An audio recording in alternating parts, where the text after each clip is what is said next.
I'm really nervous though, right? Why? Because I feel like, our relationship is personal.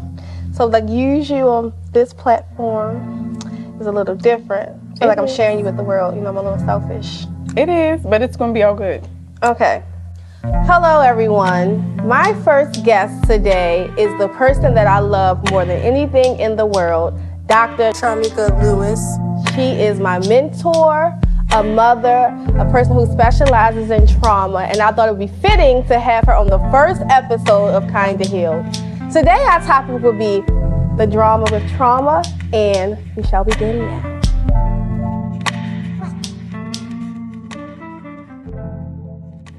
So, for starters, thank you for believing in me and my dream. I thought it was only fitting to have you on this platform first. Like, I couldn't see nobody else. And look at you. We here. I know. We are, right? Come on, Kinda Healed podcast. Let's go. We took a little years to get here, but we got here, right? I love it. You love it? I love it. I love you. Oh, I love you too. Why are you starting like this? Because I'm a little sentimental because y'all know I don't really do this. Like, this is different for me. I'm going to be the one to cry if you don't stop. I know. I got to give you all your praise, right? I feel like you are the reason that I have grown as a woman. You are the reason Why would you do this on this live podcast? Because I just want everyone to see, like, the beautiful woman you are. So I gave an introduction, but I can't do it better than you. So tell the world what you do, what you specialize in. And this is a doctor, by the way. This is a doctor. So I'm Dr. Charm Lewis, officially Dr. Charm Lewis. I am first of all, I'm a mother and a wife. I have a 60-year-old. I've been married for 13 years. And I am a trauma specialist. So I really enjoy working with women of faith specifically who have experienced childhood trauma, and I'm a licensed clinical therapist. Okay, okay. And my mentor, she left that out. And this is my mentee. I'm not going to call you the other word because you might not. What's the other word? You want me to tell you? Yeah, let them know. This is my big daughter. This is my big daughter. Yeah, that's my Chipotle friend. I gotta call. I need some money. But anyway, so let's kick this off. Once again, thank you. Don't cry, because I might cry. Okay? We're going to be crying. So the first question I have for you, as a trauma specialist, someone who has dedicated hours of study, and I've realized this too, watching social media. I feel like people talk about trauma so much that it becomes desensitized, right? Mm-hmm. So do you believe the topic of trauma has become so public, that's a good word, that is now sometimes overlooked or underestimated due to the stigma surrounding it? I definitely think over the last 10 years, trauma has emerged into our mainstream culture, which is really good because people are talking about it in an educated way, so people know a lot.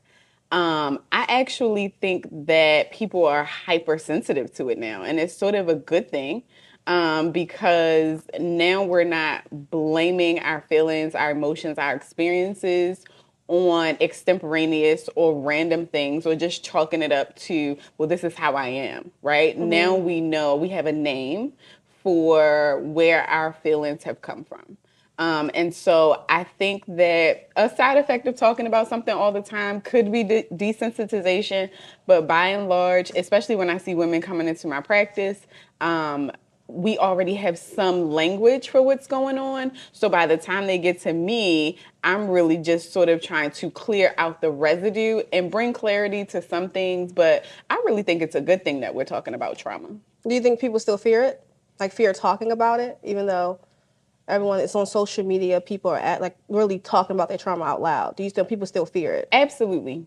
I feel like on social media, mainstream, you can put it at a distance. You can know something and not be one with it if you're not talking about your own past, your own situation. So I think trauma allows us to, I think trauma in mainstream or social media allows us to watch it like we're watching a movie, right? So you watch a movie and you're like, oh my goodness, you might cry, whatever, but then you move on about your day. It's not likely that a movie, unless it's a very deep movie, is going to linger with you days on end. So I think that people still have some fears. about talking about their trauma, about addressing their trauma, and certainly about healing their trauma, because you can know about it and still not do anything about it. Why do you think that is, though? What stops people from like actually knowing, hey, I see people talking about trauma. I might have this issue, whether it be from family trauma, any trauma. Get started. List the trauma so people can know different categories of trauma. So, trauma could be anything, right? Trauma is anything. It's very personal. So something that may be traumatic to you might not be traumatic to me. Yeah. But how I define trauma is an event or a series of events that throw you off balance, that compromise your emotional, spiritual, psychological, biological well-being. So it literally could be anything from a car accident, a parent death, to someone saying something to you that wasn't very kind, that just threw you completely off. So I don't like naming things because it limits, right? Limits, yeah. I want people to examine their own experience and say, what kind of things have, caused that kind of imbalance for me. What made you get into trauma? My own. Okay, that was a straightforward answer. My own. It's no secret, all right? I grew up with a single parent. She was 16 when she had me, and life was quite tumultuous. We grew up together, and so that was a trauma in and of itself, just a series of trauma. We grew up relatively poor. And then another thing happened around 10. I was sexually assaulted by a family friend. And so, long story short, by the time I became an adult, I did really well in school.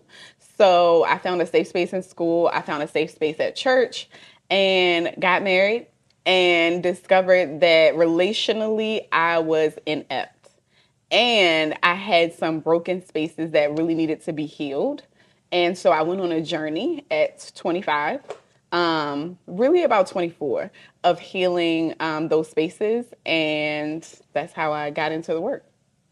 Thank you for sharing that. That's vulnerability right there. Yeah. I appreciate that. No problem. I want to be as open as possible. Okay. For me, I think that my journey on healing and trauma, I think that you helped me realize that. Don't cry either. Okay. At one point in time, there was a women's group, right? And I didn't know that I was depressed. You had a women's group at your first home. You remember that group? Wow. Remember yeah, that? I do. I didn't know I was depressed. And I think that by recognizing my trauma, similar to yours, like not really growing up with parents and things like that who I felt like cared for me, they may cared in their own way. Good. And I learned that, through time, that my trauma really affected how I loved and how I seen relationships. Because I seen relationships as transactional. Mm-hmm.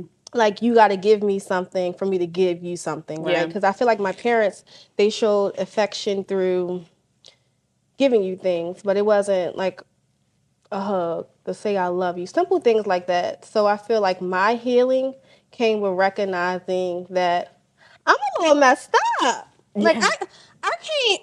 Is it me? Yeah, it's me. It's me? I'm not loving properly. Like, I'm loving based on condition.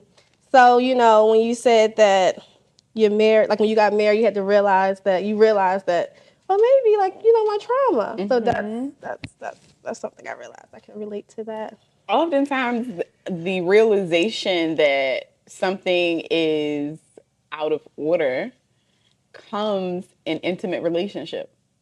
Yeah. Right? For as long as I'm doing life by myself, it's just me, myself, and I. And I'm good because I like me and I'm fine with me. Mm-hmm. But when I'm in interaction with other people is when I find out how they react to me. Mm-hmm. And it makes me, you get the cat face, like, yeah, like what's wrong? Like, no, that wasn't right.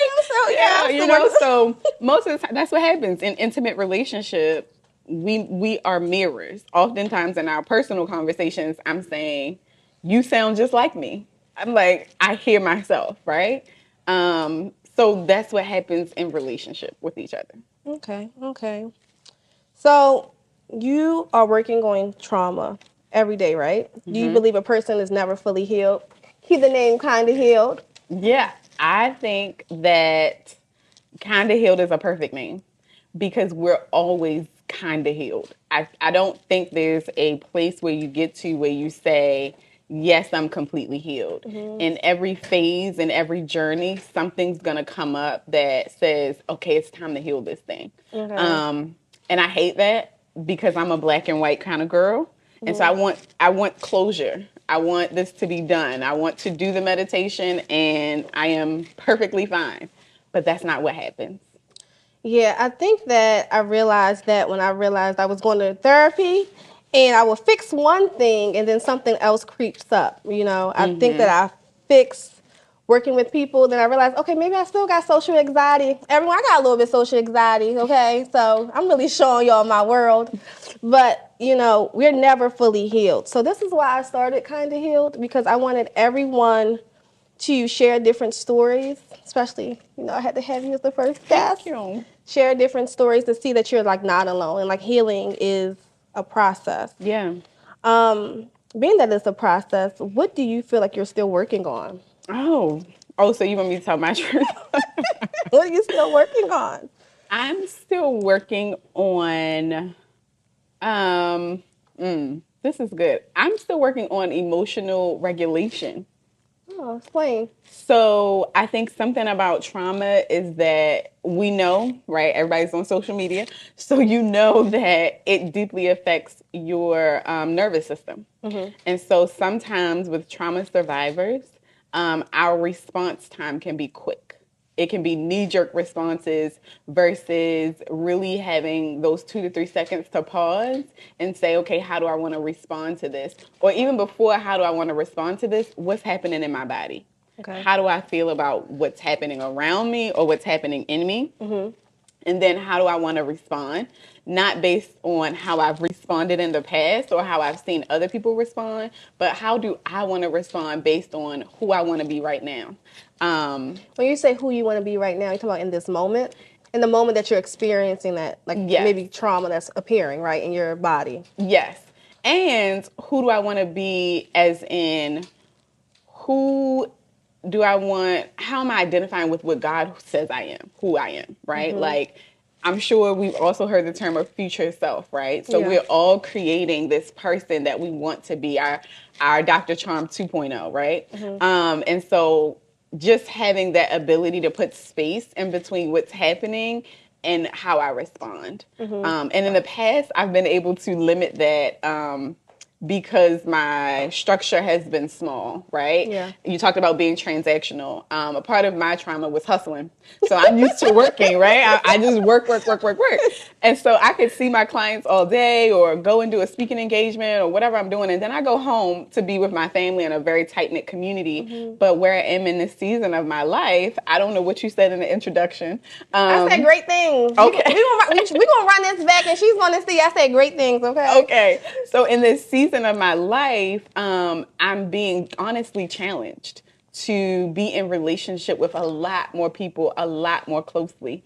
And it's challenging my ability to emotionally regulate, to be even, to be calm, and to have a response rather than a reaction. I'm still working on that. Me too. I'm still working on that. But, Dr. Charm 2.0, I can relate to that because I'm always trying to be better, right? I feel like where I lack is being better by communicating with others. So let me tell y'all, my social anxiety is real. People who may know me, who watch this, I may joke and laugh, but when I'm around people, I shut down. And the my trauma with that is being judged, right? Not really being my authentic self. So now I'm learning, okay, I can't, how I respond, like my response to people, like introducing myself. I can't just spill off 101 questions with people because they probably think, oh, this girl was crazy. But that's like my social anxiety and my trauma. And that didn't develop until college. It didn't develop until college. So I have a question for you. As you get older, right? There's, I believe like you get trauma from your childhood, right? But as an adult, sometimes I've spoken with people and they say they have this trauma that happened to them as an adult. Like they developed it, but they have no idea where it came from. What is that? That could be a number of places, but one of the things we know now is epigenetics, right? And intergenerational transmissions that you could be experiencing a reaction to a trauma that you never experienced. Oh, wow. That your grandmother or your mother or your father or grandfather has experienced because trauma travels on, I want to say, the wings, right, of our DNA, right? And so in utero, your mother and your father come together, and then in utero, you are being developed in all of that DNA. And so what happens is you're in an environment, maybe you never experience it, you never see it until the environment triggers that DNA, right? And so we have this thing called, shoot, I can't even think of the name. But anyway, what happens is your genes express themselves differently in different environments. And so in one environment, you may be completely fine. You don't see this trauma response. And in another environment, right, like college, it comes up. And you're like, where did this come from? Yeah. Well, it's because in that environment, it turned on that gene expression. That's interesting. No, yeah, that's interesting. Yeah, I was just going to say, I just read this article about Holocaust, children of Holocaust parents, right? And how they have high anxiety and depression. And even though they had great lives and they were born in the United States, and they're just like, where did this come from? Well, they did this study, and what they noticed is that all of them have this particular gene chemical that gives them the propensity to have anxiety and depression. So literally, again, you could be responding to something that your parents or your parents' parents experienced. That's interesting. So, what have you experienced? That's interesting. In terms of trauma, I think you can see a pattern of sexual assault in my family, which is not genetic, but it is in the Christian world. They might say a generational curse or something like that. But there is a pattern of sexual assault of the women. There's a pattern of poor relationships between the mother and daughters. And then also this dysregulation. I remember the first Christmas I had at my house, and my family was there, my mother, her side of the family. And it's almost like we can't have a happy holiday celebration without people yelling. It's almost, I can relate to that more than you know. okay. It's almost like, but it's almost like it has to happen because the system is trying to regulate itself, and that's the temperature that has been set in that system. And so I remember saying, hey guys, you all can argue and fight, just not in here. Right. Because I needed to regulate the system. So those are some things that I've seen in my own life, is that just, yeah, those things. That's deep.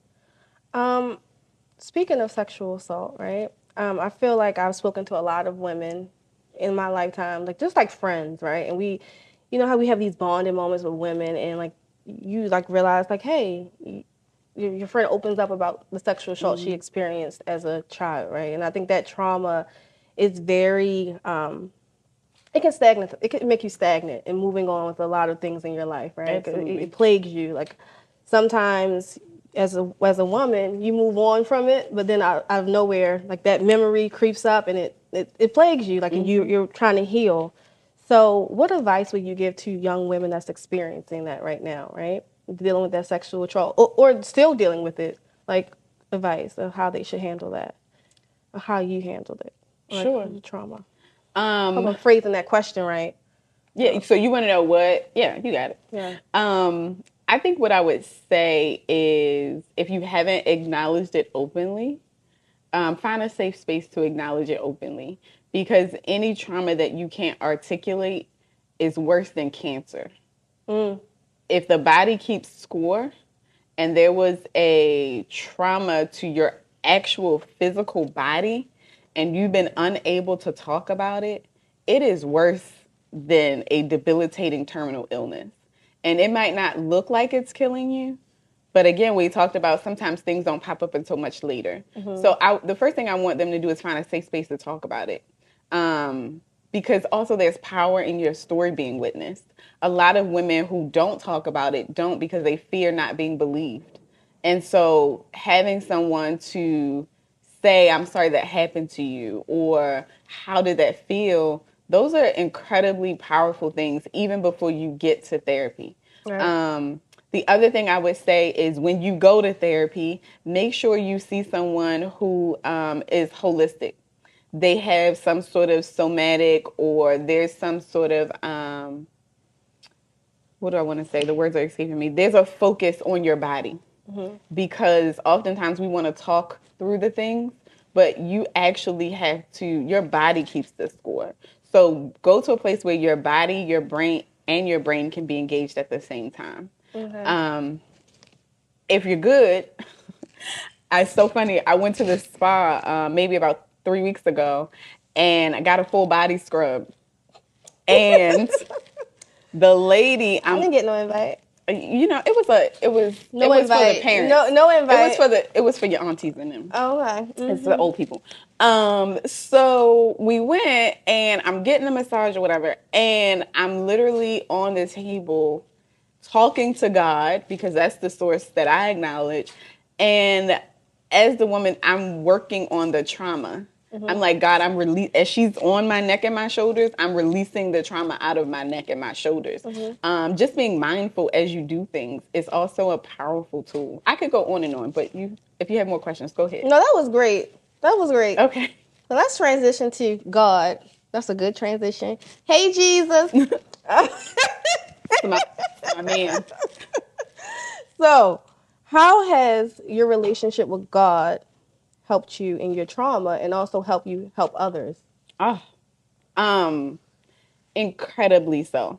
I don't think that, not I don't think, without him, I would not be here in this seat having the sanity to even talk about it. Because I've experienced some incredible pain. And only a God who is kind and who comes close to us would be able to walk me through something like that. And so I remember when I first got married and realized that it was me, that I was the crazy one. That's subjective. It's never us. Yeah. It's never us. I was like, oh, maybe it's me.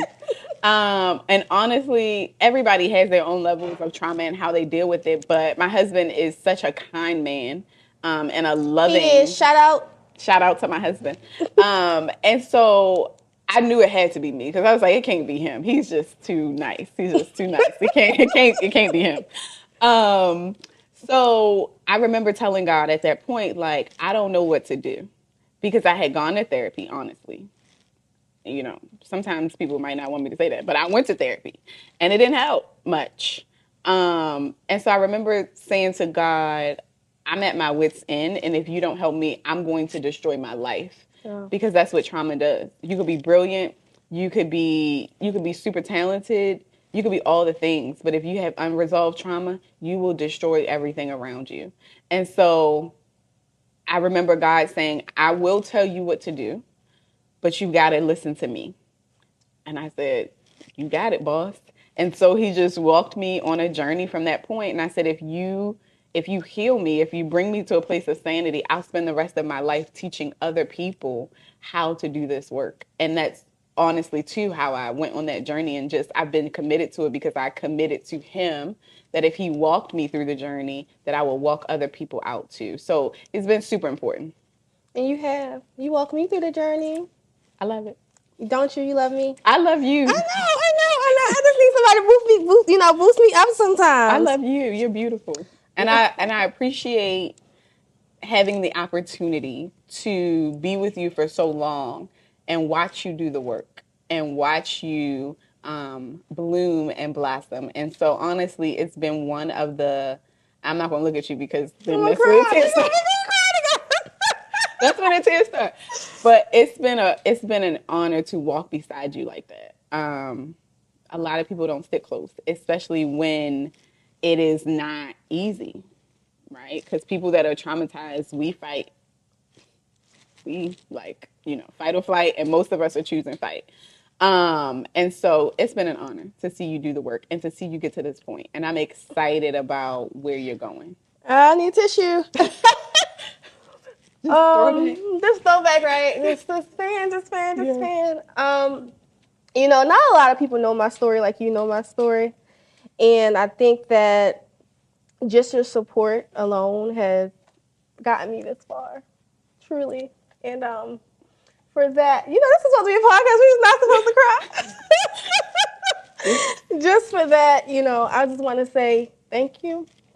And God places beautiful people in your life and people that you really cherish, and you're one of them. So thank you. I love I you. was not supposed to cry. I was not playing, not on the first episode. But That's gonna make him come back. Just go ahead and cry. And so thank you. And thank you for just helping me become the woman that I always desired through God and Christ. And God had a lot to do with it, but I think He definitely pushed you in my life for a reason, and I don't take that for granted. Did you tell them how long we've been knowing each other? I think it's like over 15 years now. Mm-hmm. Over 15 years.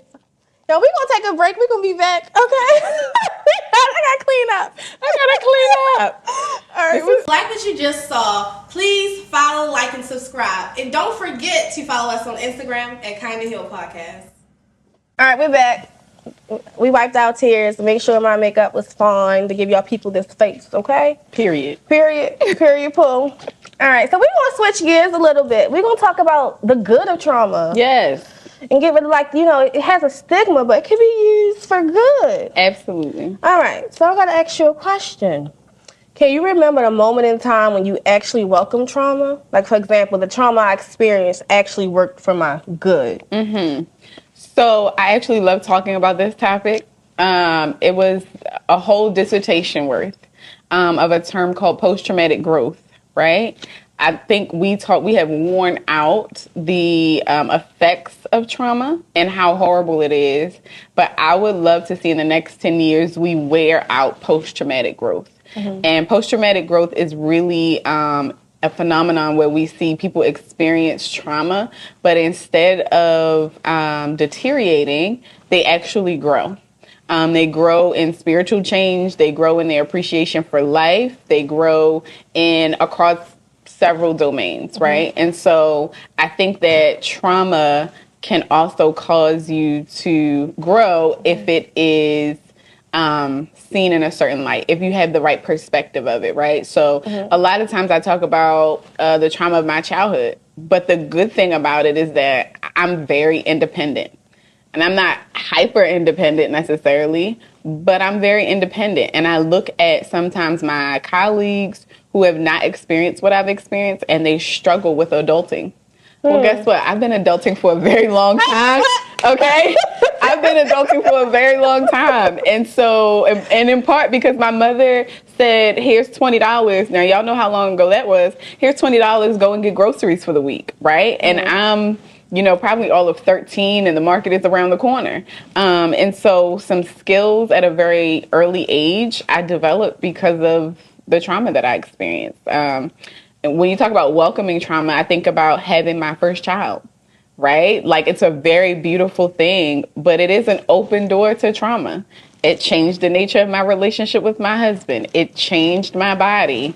It changed a lot of things, but it was a welcomed trauma. It was a welcomed trauma. Yeah. So you are a mother. I am. So. He's so cute, too. You're proud of your joy?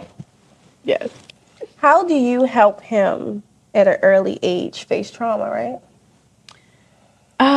It is so interesting because I want to protect him from everything and put him in a bubble. But I know that's not good for him. I also want him to experience the world without my buffer in some respects, because I want to see now, even at 6, how he's going to respond, and so that I can begin to strategize how I'm going to help him.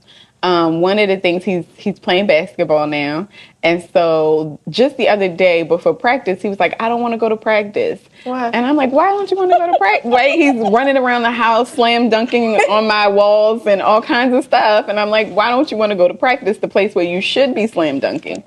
And so he's like, I don't know if I'm going to do well or if I'm going to be as good as the other kids. And so I see a bit of turmoil, happening in his inner world. And he's such a confident kid outside of that I said, that doesn't sound like you. I said, you usually don't say negative things like that to yourself. I said, that sounds like the devil.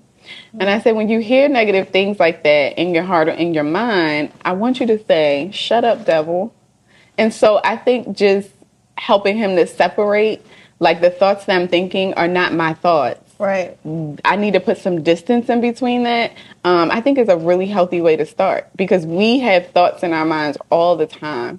But just because you think something doesn't mean that it's true. And so that's a way that I'm helping him to navigate the trauma that's happening in his own world and life right now. What do you find him hard to accept? I don't know that there's something right now hard for him to accept, because he's at the age where anything I tell him, for the most part, Okay.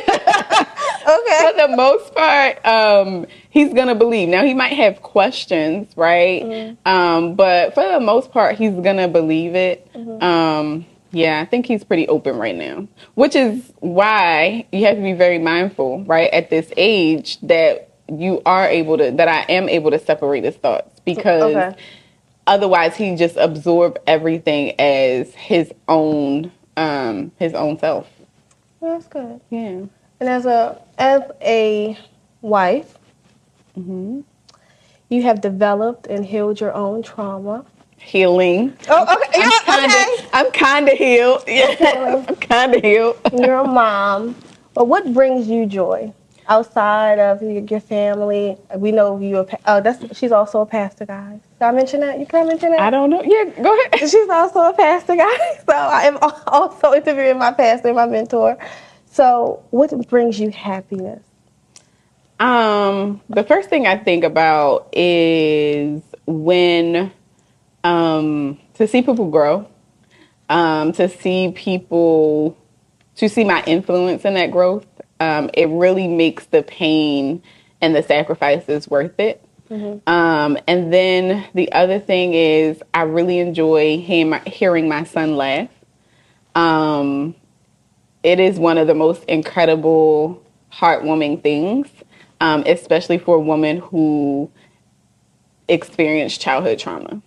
To know that I'm creating a life where my child can experience his childhood as a childhood really brings me great joy. And then I love reading.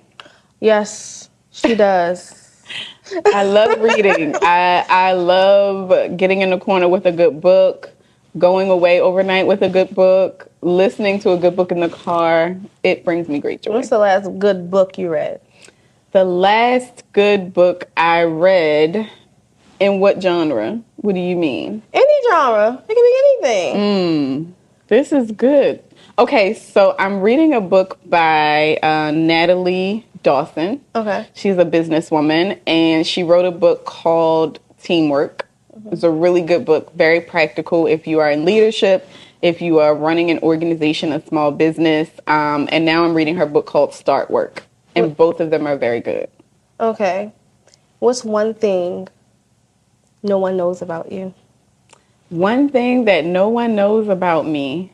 You might be better to answer that question. I won't give all the secrets out, so. One thing that people don't know about me? I don't know. So, I think one thing people don't know about me, maybe, is that I'm super sensitive. What? Really? I had no idea. I'm super sensitive. On the outside, my exterior can be very focused. It can be very driven.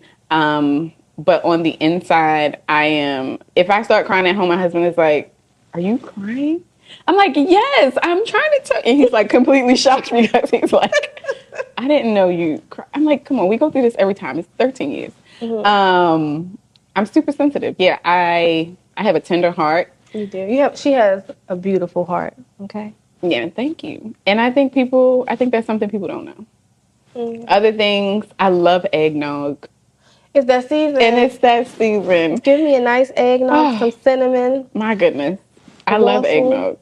And I love real estate. I think that in my mind, if I weren't a social worker, I would be a real estate agent, a multi-million-dollar real estate agent. If you could live anywhere in the world, where would you live? Me, personally, I would live in New Zealand. I know that's so weird, right? But I love Really?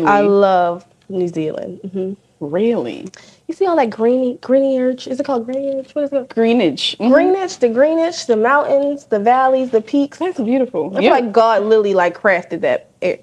You said this is God's place. This right is here. God's place, okay? That's beautiful. You're very, you're well traveled, and I love that about you because when you said New Zealand, I wasn't thinking anything close to New Zealand. No, New Zealand. I was not thinking anything close to that. I was thinking, okay, you want my real thoughts? Real thought. Okay. I was thinking North Carolina. I love the country. Okay. Absolutely love the country. But then my second thought was I would love to live probably in Nigeria. Really? Yeah. Why Nigeria? I love African culture. I love African culture, and I would love to experience that level of closeness with my ancestry. That's deep. Have you ever done your ancestry before? I've never done it. Would you? Yeah. Should do it together. We should. I would love to do it. Okay. Well, we are wrapping up. Oh, it's been so good. I know I was gonna call you tonight, okay? This is the last question. Okay. If you could write one letter to yourself as a younger child, what would it be titled and why? Girl. Dreams come true. Okay. Now why? I remember growing up in, I don't want to say extreme poverty because that would be like an exaggeration, but lights off, things like that. And I remember my mother saying, you at a young age talked about where you would live, what you would drive, what kind of life you would live, and you had no context for that. And I believe that God dropped those things in my heart to drive me to my future. And nothing that I have ever dreamt about, I want to say many things that I dreamed about, I'm living in today. Down to the ring that I put on my vision board when I was a junior in college, 7 years before I met my husband. It's the same exact ring. Wow. And so I would say dreams come true. All right. Yeah. Well, this is one of my dreams, and I thank you Welcome. for being a part of it. And I thank everyone for tuning Thanks, into the guys. first episode of Kinda Healed. Yay! Give it up for Dr. Charm. Production can clap. Thank you, thank you. Thank you, guys. All right.